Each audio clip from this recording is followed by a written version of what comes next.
I can take you anywhere on the ride, but never let go. You say it's fine, but I know you're lying. 마지막 기억을 바래.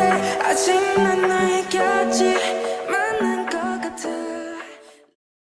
Hello，歡迎收睇我嘅4日3夜 Vlog。咁我哋大概6點鐘就到達韓國，而家就係去食早餐啦。早餐我哋食咗呢個餃子烏冬，都幾好味。食完之後，我哋就去咗呢個東大門設計廣場啦，望咗一下佢嘅建築特色。佢成個建築都係充滿着呢個未來感。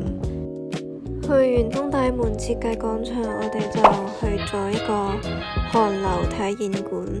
咁入面有好多 K-pop idol 嘅拍攝地，我哋都體驗咗好多唔同嘅地方。行完之後，我哋都嚟到隔離嘅清溪村啦，咁都望到個湖水係好清澈嘅。咁最後就係去咗呢個汽車博物館啦，體驗咗呢個汽車碰撞嘅真實場景，都令我好深刻。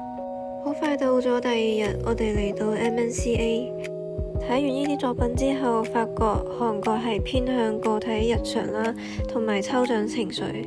晏晝我哋就去咗呢個果川科學館啦。喺恐龍展廳，我哋都望到唔同恐龍嘅體型同埋食嘢生活習慣。到咗第3日，都算係我最期待嘅一日，因為可以去延世大學同埋梨花女子大學參觀啦。入到校園嘅嗰一刻，真係感受到個校園真係好靚啦，同埋個氛圍都係好好嘅。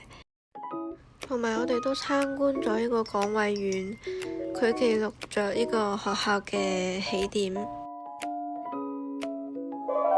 女下凡之後都去咗梨花女子大學參觀啦，真係好靚啊！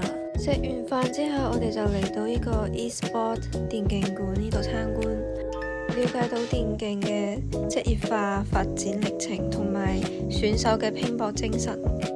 到咗 last day 最後一日，我哋嚟到整呢個紫菜包飯。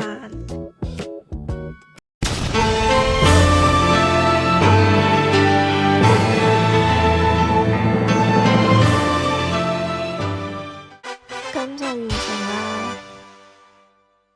整完之後，我哋就嚟到韓國漫畫博物館，了解到韓國漫畫從紙漫到網漫嘅發展，同埋一啲繪畫技巧。咁最後就係嚟到呢個中華街，同埋食咗呢個炸醬麵，我都覺得好好食。咁今次嘅 vlog 就到呢度啦，拜。